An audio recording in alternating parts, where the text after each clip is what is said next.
Welcome to the Money Decision Show. My name is Shahara Wooten, and I am the owner, founder, the only financial planner with Your Story Financial. We are a fiduciary firm, and that means that we will provide unbiased financial advice. So I'm super excited about the Money Decision Show. Thank you for joining. I entitle it the Money Decision Show because I believe that as you are making life decisions, a money decision is soon to follow.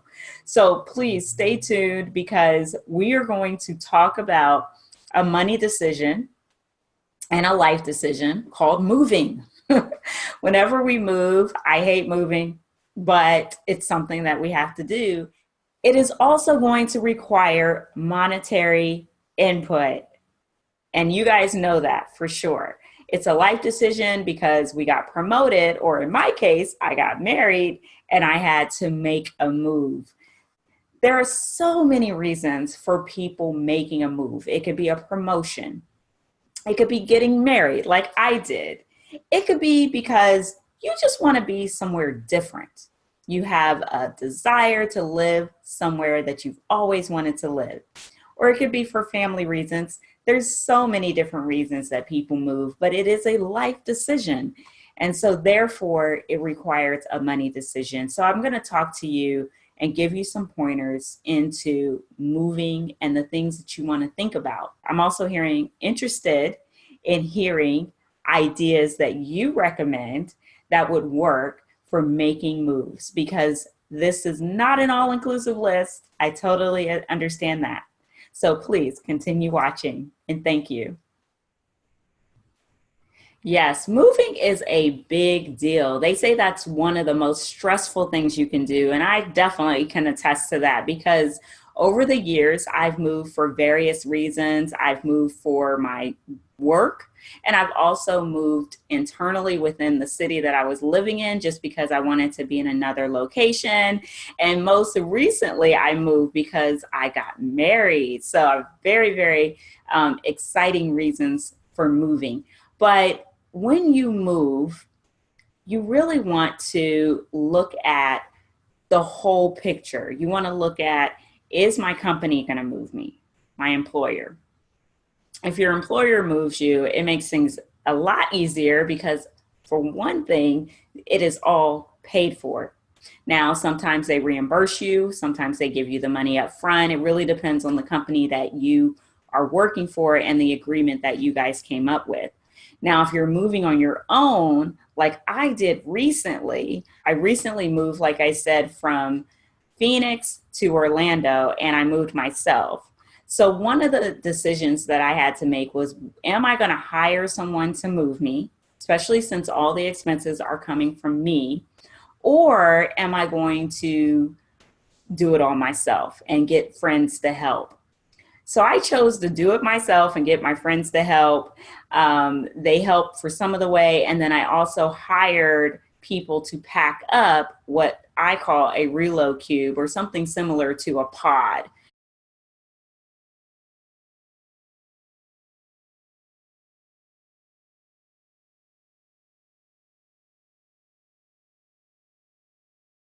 So once you figured out, are you going to do it yourself or are you going to hire somebody? The next thing you want to do is figure out, are you going to use a moving truck and you're going to drive it yourself, or you're going to hire someone to drive that moving truck all the way to your destination?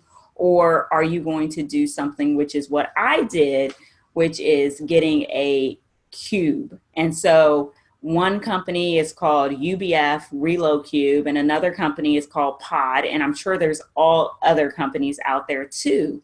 But basically what you're doing is you are hiring them to provide you with this pod, and it's basically a container.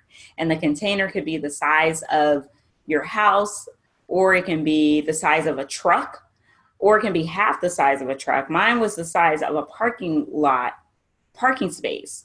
And I needed about 2 of those to fill my 1-bedroom condo.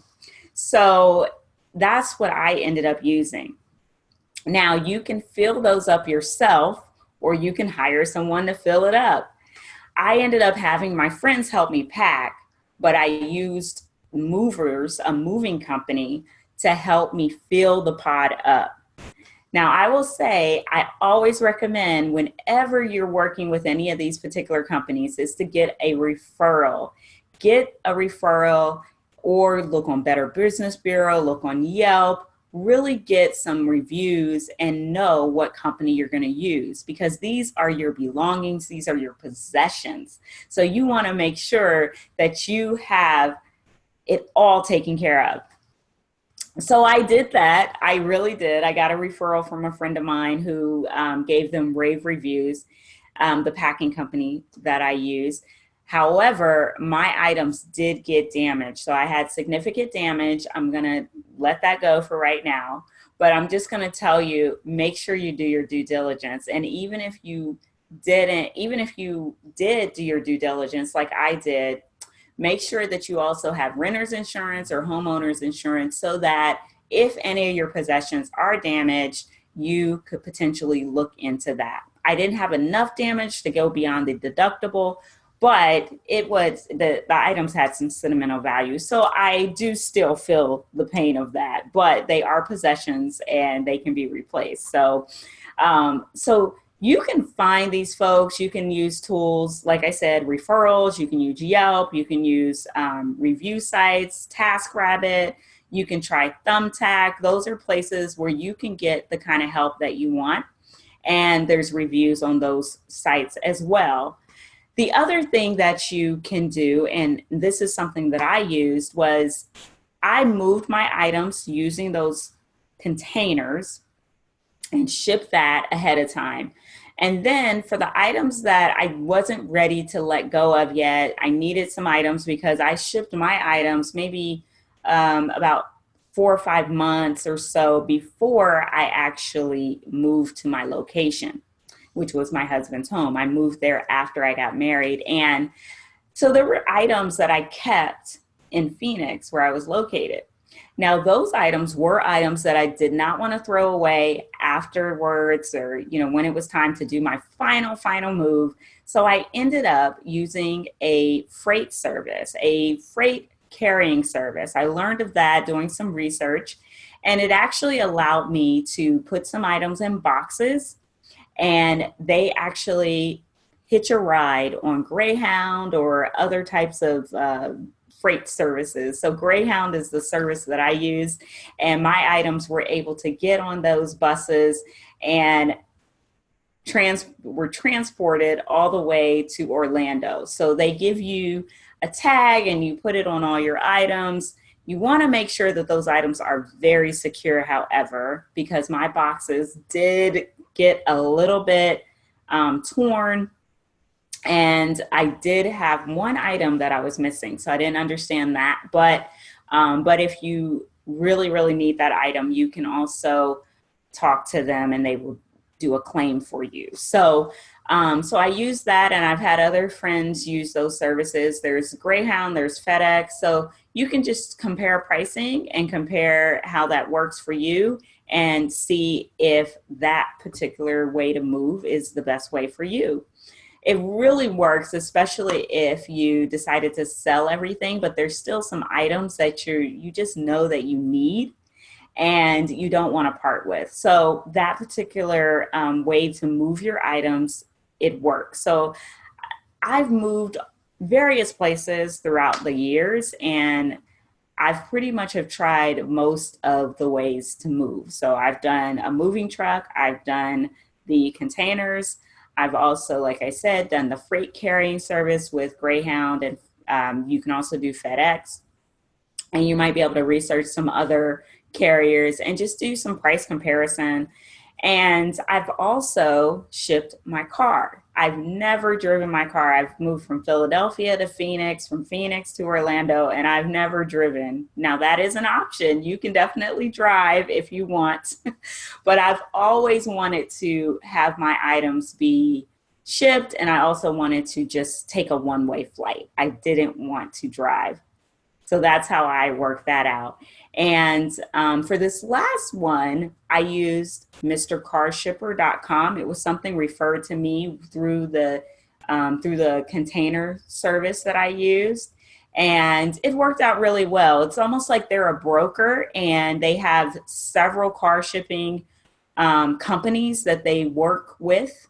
And depending on when you need your car and when you're planning to ship your car, they will align you with someone who will provide you a quote.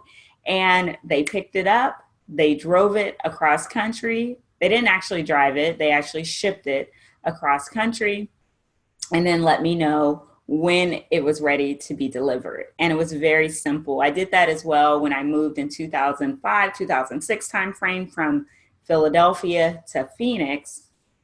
And we did the same thing. I had a rental car, and the shipping company, they met me at Enterprise Rental Car, and I turned in my rental car and got my car. So there's a lot of different ways to move and to really look at all the pricing. So you're going to want to do, with all of these items, you're going to want to really figure out how much is all this going to cost you, depending, and it all depends on how far you're moving. So, obviously I can provide you with the pricing that I paid, but it all depends again on how far are you moving, where are you moving to.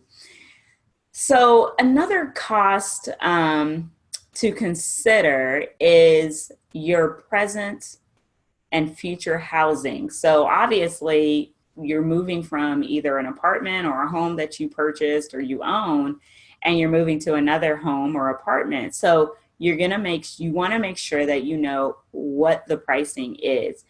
Depending on what you're doing and why you're moving to that new location, you may want to look at just having an apartment. And the reason why I say that is because you may not be familiar enough with the area to lock yourself into a mortgage. Imagine being locked into a mortgage and not liking the area that you live in. Maybe you get a job that's got a commute that's way longer than what you intended, and you could have found a place that was closer, but now you're locked into this mortgage and you can't move out very soon. So add some flexibility in there for yourself. I know some of you just want to move into a house right away, which is perfectly fine. You want to buy your home right away, but give yourself some time to really scope out the neighborhood, scope out what you like, what you don't like about your commute or your community, and then set some roots. So I definitely recommend doing that. Give yourself anywhere from 6 months to a year, maybe more. It just depends on what your situation is before you lock yourself in. So definitely look at that. The other thing that I would say lastly here is that you want to look at your subscriptions. You want to look at all of those things, your bills. You want to make sure that your bills in your other city, the city that you moved from, make sure your utilities are shut down. All the bills that need to be shut down in that particular area, make sure they're shut down, because it's nothing like having a notice on your credit report. I experienced that actually when I was living in Indiana. I thought that I shut down all my electricity. I thought that I shut down all the utility bills, and it ended up that I checked my credit report, because you should check that every year. I checked my credit report and I was like dumbfounded. Why is there a $25 electric bill default on my credit report?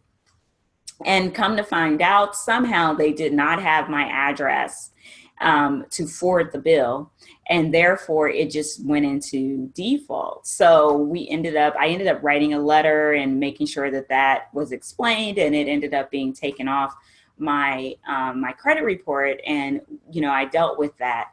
But it was just so strange. So I definitely recommend make sure that you shut down everything. You just double check that the items that need to be shut down, like utilities, your electric, your gas, your water, make sure all that is shut down at that location that you lived in prior.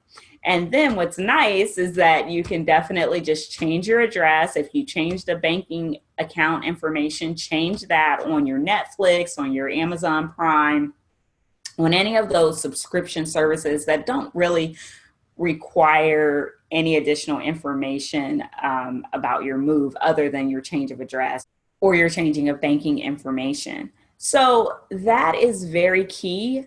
You also want to look at your Wi-Fi, your cable company, all of those, make sure they're shut down at the previous location and then add it as needed to your new location. Lastly, now this is definitely the last one. You want to look at your driver's renewal, driver's license, and car registration. When I moved to Florida, I was amazed at the cost of changing my driver's license and getting my car registered. It's amazing here. I think I paid over $400, but with Florida, I don't pay that again. So that is the nice part about it. But you definitely want to budget for that when you are moving. Make sure you understand how much is that going to cost and put that in your budget as well. So as I said, I hope that you enjoyed these tips.